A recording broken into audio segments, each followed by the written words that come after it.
Pessoal, eu me chamo Leonardo Flores, eu sou professor da disciplina de Libras do curso de Letras do IFTM. Então, esse módulo 2, a gente vai ter algumas atividades um pouco mais práticas e um desenvolvimento um pouco mais divertido do estudo de Libras. Então, esse módulo 2, ele é o nosso maior módulo, ele tem um tempo maior, né, para o estudo e para a compreensão. E dentro do módulo 2 vai acontecer a atividade presencial de vocês. Essa atividade presencial vocês vão realizar no polo junto com o tutor presencial, tá bom? E todo o material que a gente vem estudando, e principalmente esse do módulo 2, é o que vai fundamentalizar a atividade prática de vocês no dia da atividade presencial, tudo bem? Então agora eu vou explicar um pouco como que vai acontecer essa dinâmica dentro do módulo 2 e, consequentemente, a atividade prática, tá bom? Dentro do módulo 2, como atividade do Moodle, vocês vão produzir um vídeo fazendo a datilologia do seu nome, tá bom? Dentro das referências da atividade, tem vídeos que vocês vão assistir e aprender a fazer essa datilologia.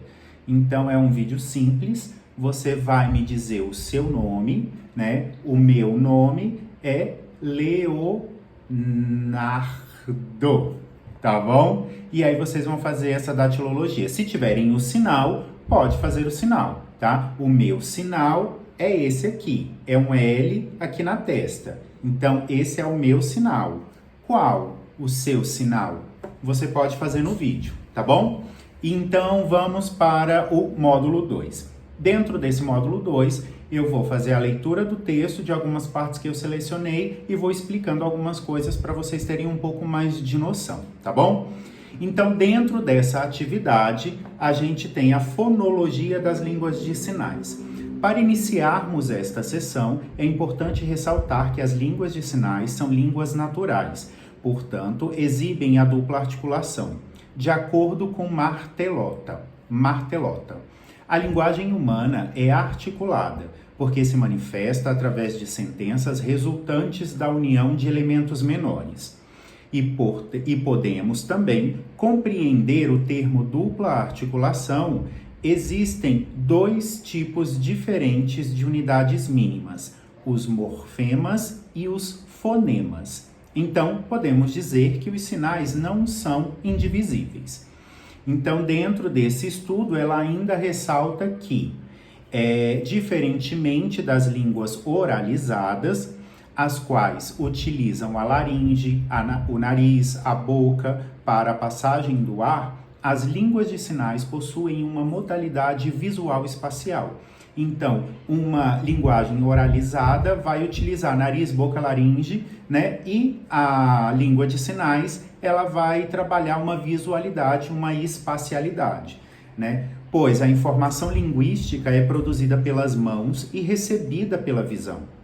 Nas linguagens sinalizadas, os articuladores primários são as mãos, as quais se locomovem em um espaço em frente ao corpo. Então, quando a gente vai utilizar Libras, a gente vai sempre fazer essa articulação aqui em frente ao corpo. Seja na altura do peito, da boca, da cabeça, a gente vai ter esse espaço, né, visual para poder dialogar em Libras. Além disso, os sinais podem ser realizados com uma ou as duas mãos. Quando esse sinal ele é sinalizado com as duas mãos, ele pode ser um sinal simétrico ou um sinal assimétrico. Quando o sinal é simétrico, é quando você utiliza as duas mãos juntas. Então, esse daqui é o sinal para a palavra casa. E quando eu vou fazer assimétrico, por exemplo, esse sinal é árvore. Então, eu estou utilizando as mãos com movimentos assimétricos e movimentos simétricos, tá bom? Casa e árvore. Então, tenho esses dois movimentos de mão, que são as configurações de mãos, né? Dentro da atividade do texto vai ter uma tabela falando sobre a configuração das mãos, que é como essas mãos elas vão se comportar. E aí junto temos o ponto de articulação ou localização. Ele caracteriza-se como o local onde o sinal é realizado. Então, como eu tinha dito para vocês, quando um sinal ele é localizado na região da boca, geralmente ele está querendo indicar ou alguma coisa relacionada à alimentação. Quando esse sinal ele é feito na altura do peito, são sinais que vão trazer um pouco mais de emoção e sentimento. Quando o sinal ele é feito na região da cabeça, ele faz referência a algum tipo de sentimento, tá bom? E aí tem agora a movimentação, que é o movimento. Apresenta-se como um movimento que o sinal realiza durante a sua execução. Então, é a movimentação dessa mão, dos dedos, do punho. Então, é como você movimenta a sua mão, tá bom? Para poder realizar a comunicação. E aí tem a orientação ou direção, que a gente tem com as mãos. É caracterizado pela direção da palma da mão durante a realização do sinal. Então, a orientação da mão, ela tem 6 exemplos. Ela pode ser para cima, para baixo, para frente, para trás, para dentro, contralateral e ipsilateral. Tá bom? Essa configuração de mão vai ser ao decorrer do desenvolvimento. Tem também as expressões não manuais, que são as faciais e as corporais. Quando a gente vai falar alguma coisa, a gente coloca uma expressão, né, junto desse rosto, né? Quando uma coisa é ruim, quando eu tô cansado, quando eu tô triste. Então, isso faz parte, são as expressões não manuais. Tá bom? E aí, continuando esse estudo, a gente tem os sinais que se diferenciam pela comunicação, né, das mãos. Então, aqui no texto tem um exemplo da palavra educação e da palavra costume. Então, para eu falar educação, eu vou usar o dedo aqui e vou fazer esse movimento. Educação. Se eu vou falar de costume, já muda essa configuração de mão, eu vou usar essa mão, vou fazer o mesmo movimento, mas a mão é diferente. Então, costume e educação, tá bom? Então, muda. Quando os sinais se diferenciam pelo ponto de alteração, né? Por exemplo, eu tenho a palavra ter e a palavra Alemanha. Aqui é a palavra ter e aqui é a Alemanha.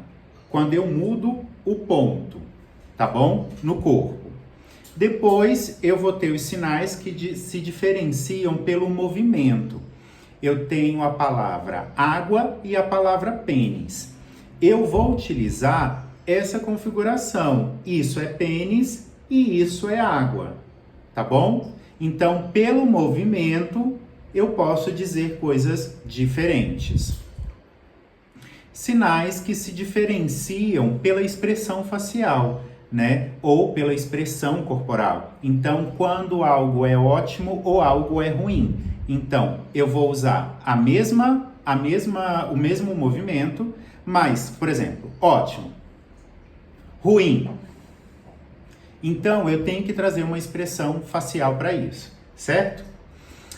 Sinais que se diferenciam pela região de contato. Então, eu tenho a palavra curso e a palavra cinza. A palavra curso, eu vou fazer isso daqui, a letra C para frente. Se eu vou falar cinza, eu faço uma fricção, cinza. Curso, cinza, tá bom? Então, é pela região de contato com as mãos. Aí agora a gente vai para uma outra página, que é a página 67, para a gente poder continuar. Eu pedi, porque a apostila que eu indiquei para vocês é uma apostila grande e maravilhosa, mas a gente não tem esse tempo todo.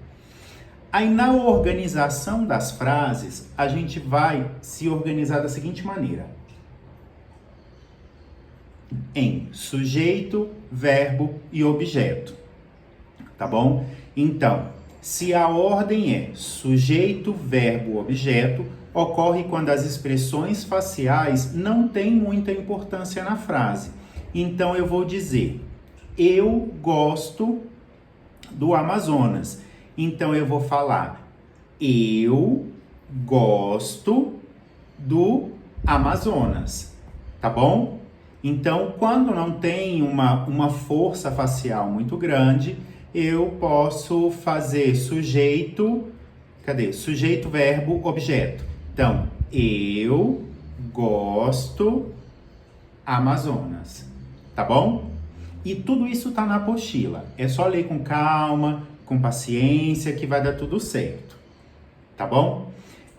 Depois eu tenho a ordem objeto, sujeito e verbo. Ocorre quando há presença de um tópico mais específico na frase. Isso ocorre porque o tópico que é sinalizado predominantemente é constituído pelo objeto da frase, enquanto o comentário é constituído pelo sujeito do verbo. Então, no exemplo que o texto vai trazer, vai ser eu gosto de Parintins. Então, ele vai usar Parintins, eu gosto, tá bom?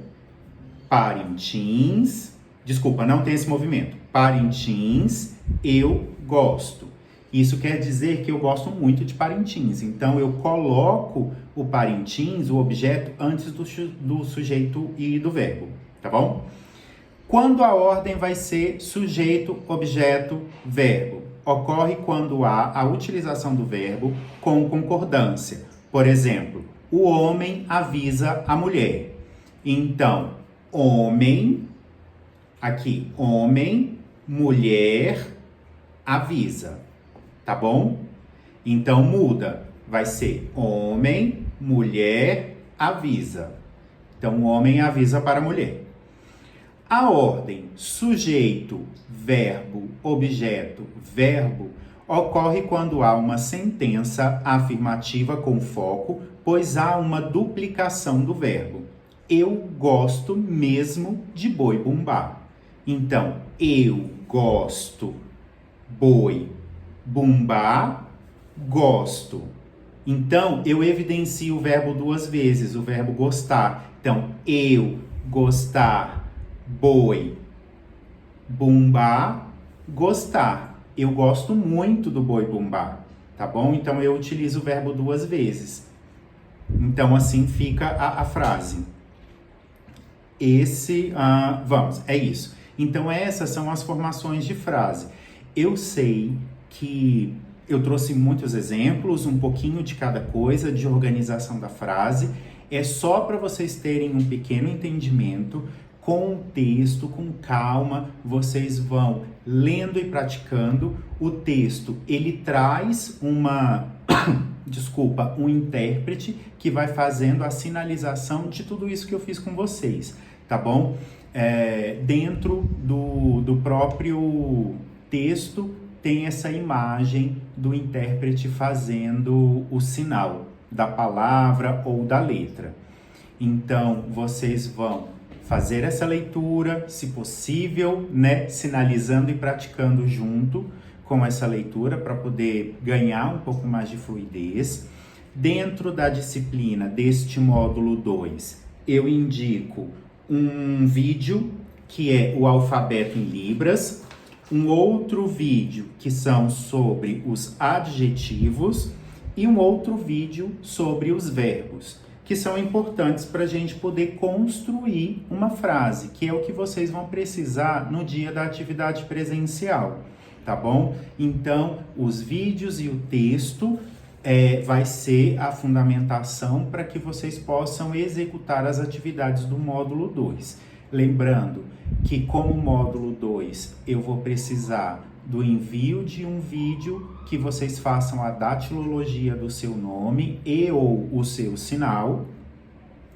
E no dia da atividade presencial, vocês vão utilizar os textos e os vídeos indicados para construir um diálogo com uma pessoa, com uma dupla ou com um trio. Vocês vão se organizar em duplas ou trios no dia da atividade presencial, vão praticar as palavras, os sinais, a datilologia, os verbos, os adjetivos, para vocês construírem um diálogo. Não precisa ser nada prolongado, nada muito complexo, é apenas um diálogo simples, tá bom? Falar: oi, como você tá? Tá bem? Eu sou fulano de tal, sou professor, o meu nome, tá bom? E aí vocês vão fazer esse diálogo simples e vão apresentar para a turma de vocês, cada um na sua ordem, certo?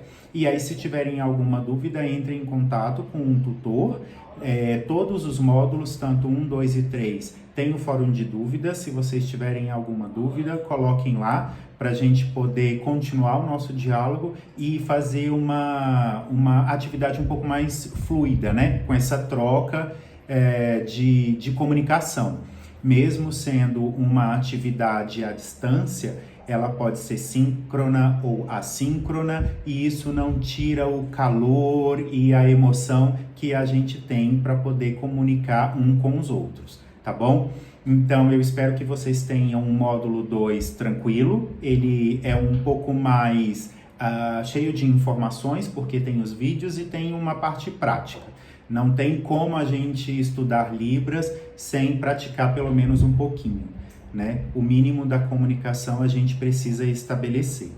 Lembrando que essa disciplina, ela não abarca tudo que é necessário para o conhecimento e para justamente o trabalho, né? A ação pedagógica com o estudante. É para que vocês possam ter esse início, essa noção de como trabalhar, quais os lugares, os espaços, os movimentos que eu posso desenvolver para o meu estudante surdo. É importante que vocês busquem mais informações. Eu vou tentar trazer outros profissionais que possam agregar ao nosso conhecimento dentro dessa disciplina. Tá bom? Eu fico muito feliz que vocês estejam até aqui, sigam com força, já estão no último período, isso é muito importante, tá bom? E aprendam o máximo possível. Se vocês tiverem a oportunidade, conheçam pessoas surdas, se comuniquem com elas e tentem estabelecer um diálogo.